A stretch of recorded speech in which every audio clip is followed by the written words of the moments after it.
Hello friends, welcome to Paisa consultant.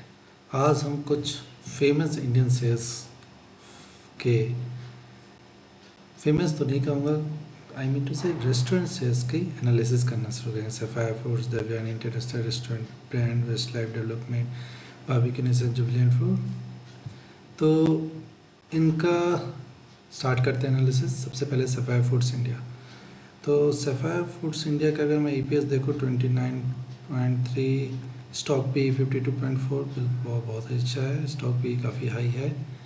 इतनी 52.4 पे मैं नॉर्मली रिकमेंड नहीं करता, जबकि डेप्ट आपका 0.82 हो और एवरेज सेल्स इंक्रीज आपका EPS growth 5 year 44.7। Oh my God, ये अगर कोई शेयर अराउंड 44.7% से ग्रो कर रही है, मैं तो उससे 100 पी का भी वैल्यूएशन दे सकता हूँ। But okay, let's see. नीचे आते हैं तो यहाँ मुझे दिखता है कि इसकी लिस्टिंग अप्रैल 2023 में कब हुई इसकी लिस्टिंग, सॉरी नवंबर 21 में इसकी लिस्टिंग हुई है और ऑलमोस्ट 3 इयर्स हो चुके हैं। तो लेट्स सी कि किस तरह से इसकी अर्निंग आई है। ओ माय गॉड, ये 1.59, 21.3, इतना अनइवन सा ईपीएस, ये कैसे? ओके ओके, टैक्सेशन के कुछ पैसे आए हैं इनके पास। ओके, आई सी। तो वन टाइम टैक्सेशन पैसे आए इनके पास, जिसके कारण इनकी हाई इनकम हुई है। नहीं तो इनका रेंज देखा जाए 4 से 6 के बीच में ही है। और आई थिंक 2 रुपये का ईपीएस है इसका। और अगर 4 8 10 रुपये का ईपीएस है, जिसकी अगर वैल्यू 1500 रुपये शेयर की है, तो अराउंड 150 की वैल्यूएशन है कंपनी की पी। Let's see. और सेल्स ग्रोथ इसका कैसा है? अगर हम 665 और 9, सेल्स ग्रोथ 11%, 14%, 12%, 17%, 35-80% का भी रहा है। कोरोना पीरियड है तो इसे हम इग्नोर करेंगे।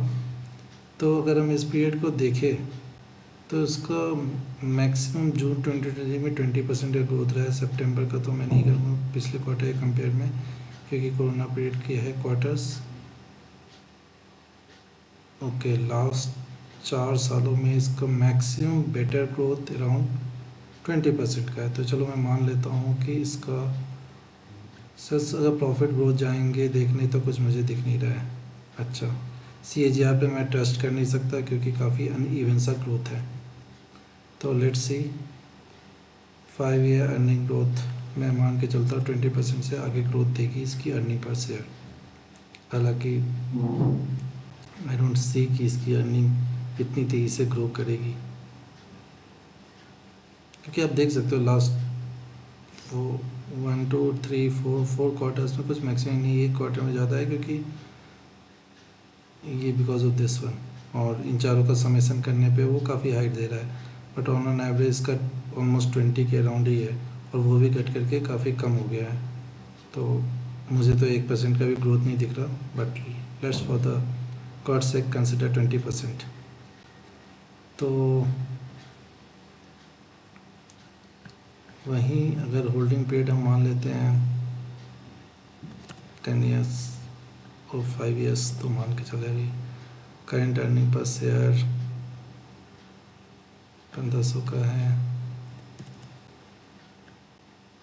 करंट अर्निंग पर शेयर मैं आपको 20 रुपीज़ ही ले रहा हूँ, क्योंकि ये एक्स्ट्रा ऑर्डिनरी ग्रोथ लेना सही नहीं रहेगा कैलकुलेशन के लिए। तो 5 हर क्वार्टर का मैं मान के चल रहा हूँ अराउंड 20।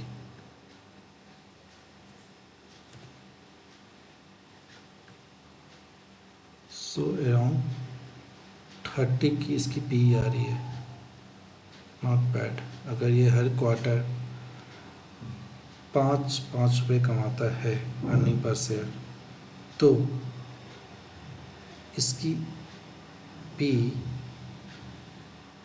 30 होगी आफ्टर 5 ईयर्स, अगर ये 20% सीएजीआर ग्रोथ देता है।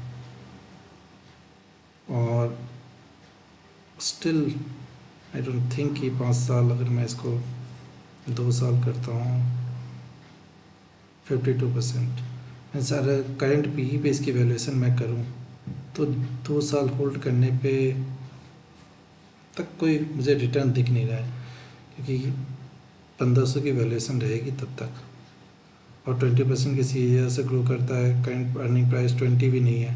तो यहाँ फ्रेंड्स आपको 2-3 चीज़ें ट्रैक करनी होगी कि ये कंपनी अपनी अर्निंग पर से 20+ मेंटेन कर पाती है या नहीं। दूसरी चीज़, ऑलमोस्ट 5 रुपये का EPS हर क्वार्टर रहता है या नहीं। अगर ये रहता है तो भी आप मान के चलो कि 2 साल तक आपके पास कोई स्टॉक प्राइस ग्रोथ नहीं आएगा। सो इवन इफ ऑलमोस्ट आपको 5 ईयर की, तो 5 ईयर की होल्डिंग पीरियड आपको मान के चलना पड़ेगा इस स्टॉक में। एनीवे, नॉट, और ऊपर से डेप्ट भी है इस कंपनी के पास 0.82 डेप्ट to equity ratio. So I am not big fan of this stock, मेरे लिए बिग नो है। एनीवे, ये आपके लिए सेल या बाई रिकमेंडेशन नहीं है। आप अपना नॉलेज देखिए, अपना खुद का रिसर्च करें। ये जस्ट एक नॉलेज पर्पस के लिए वीडियो, आपको पसंद आया, thank you, have a nice day.